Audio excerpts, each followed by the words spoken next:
E olha, os servidores públicos do Estado têm ouvido aí sobre os riscos de eventual atraso no pagamento. O cidadão piauiense tem ouvido as histórias em torno da crise financeira que afeta também os cofres públicos. E nós temos acompanhado o esforço do governador Wellington Dias para resolver ou conviver com todos esses problemas provocados pela crise recente no Brasil.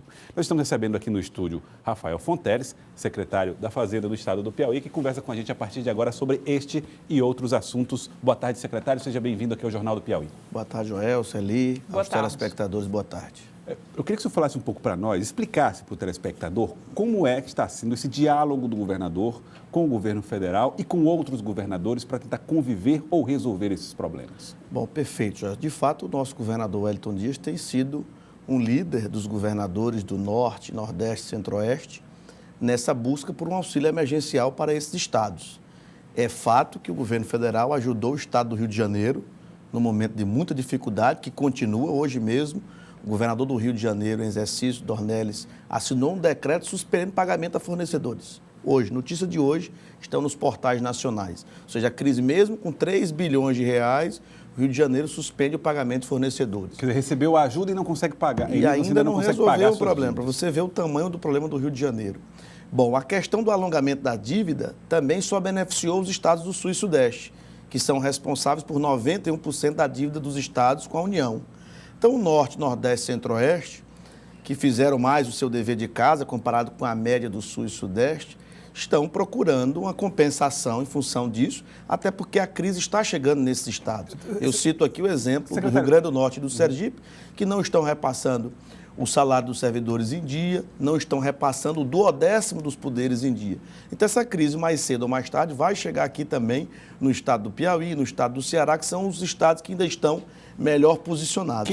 Quem não deu calote ficou prejudicado? Seria isso ou é muito grosseiro falar Na verdade, quem se endividou menos ou quem se preocupou em pagar, como o Piauí, que zerou sua dívida em 2012, pagou o preço de não ter esse benefício nesse momento. Nós estamos, inclusive, estudando uma possibilidade de entrar com ação, porque houve uma mudança no índice que corrigia a dívida.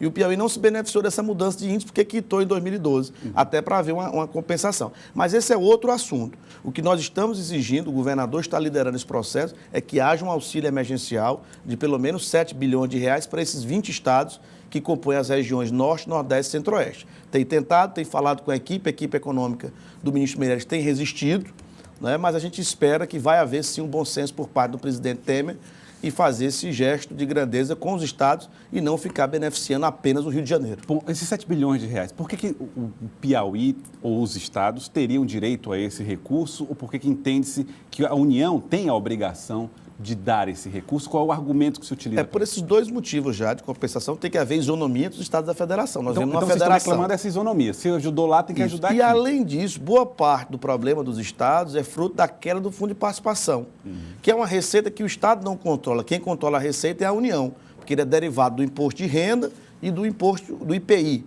Imposto sobre Produtos Industrializados. Então, se houve uma isenção em muitos aspectos que diminuíram esse bolo tributário, prejudicou o FPE sem o governador ou os governadores terem razão nenhuma, ou melhor, motivação nenhuma para tê-lo feito. Então, há essa necessidade, sim, de compensar as perdas do FPE.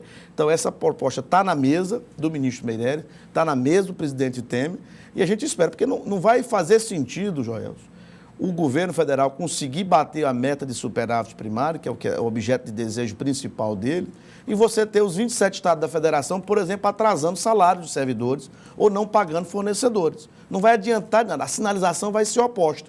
Eu vou estar lá dizendo que cumpriu o superávit primário para agradar os banqueiros e os credores da União, e, ao mesmo tempo, eu vou estar mostrando para os investidores, mas aqui os estados não estão pagando o salário, não estão pagando os fornecedores. Então, que sinalização econômica positiva é essa? Você está fazendo uma crítica a essa perseguição cega da meta de superávit primário e outras metas eventuais. Olha, eu acho muito importante que seja feito isso, mas a gente já viu o governo ceder para tantas demandas, outras, e isso não foi o motivo de não se bater a meta, por que não esse socorro de apenas 7 bilhões de reais, se para o Rio de Janeiro, um único estado, foi dado com a alegação das Olimpíadas 3 bilhões de reais. Nós estamos falando de 7 bilhões de reais para 20 estados.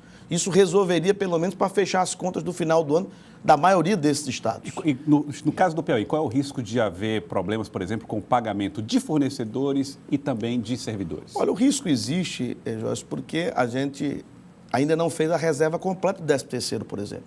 Estamos começando a fazê-la agora. Então, no momento que a gente vai priorizar a folha, certamente vai haver atraso para fornecedores. Ainda não tem previsão, então, do dinheiro do 13º? Não está na conta, mas a gente tem uma expectativa boa de realmente, principalmente com o dinheiro da repatriação, que é algo que também não depende mais da benevolência do governo federal. Já tem uma lei aprovada no Congresso que as pessoas que têm dinheiro no exterior, mesmo que sejam oriundos de crimes, poderão ser anistiados e trazer para o país pagando 15% de imposto de renda e 15% de multa. Isso vai ser repartido entre os estados.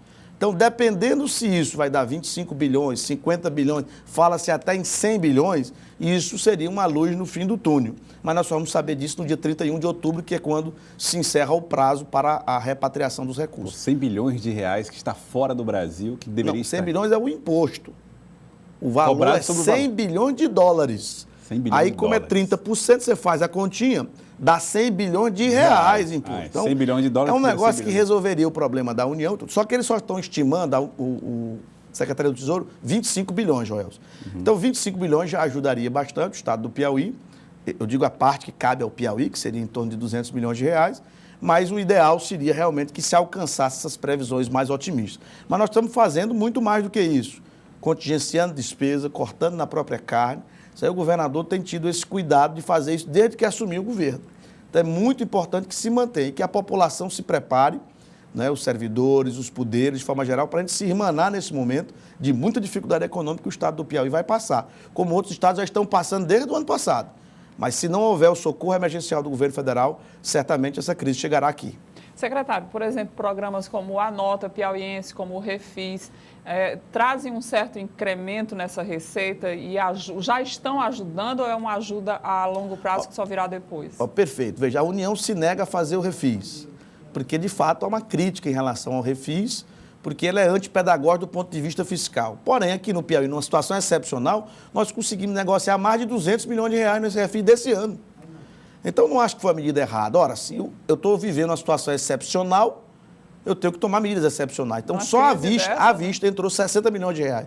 É por isso que o estado do Piauí ainda está bem melhor do que esse outro estado da federação, por medidas como essa que você citou, do Refis, da Nota Piauiense e outras tantas que nós colocamos. Mas as cartas na manga, digamos assim, estão se esgotando. Então, ou tem uma solução estrutural, né, do governo federal, partindo do governo federal, e aí tem a história da PEC dos gás, que ainda há muita polêmica em cima dela, mas é uma coisa inevitável, né, que vai terminar tendo que acontecer com algumas mudanças, creio eu. Vai se falar também uma reforma da Previdência mais suave. Também eu acho que tem que ter pelo menos um estudo mais aprofundado sobre isso, mas vai ser uma medida necessária. Então, a gente espera essa solução vir do governo federal e do Congresso Nacional para que a solução seja estrutural e não paliativa. Eu queria agradecer ao senhor secretário da Fazenda, Rafael Fonteles. Muito obrigado pela participação aqui no Jornal do Piauí de hoje. Eu que agradeço, sempre à disposição para prestar os devidos esclarecimentos.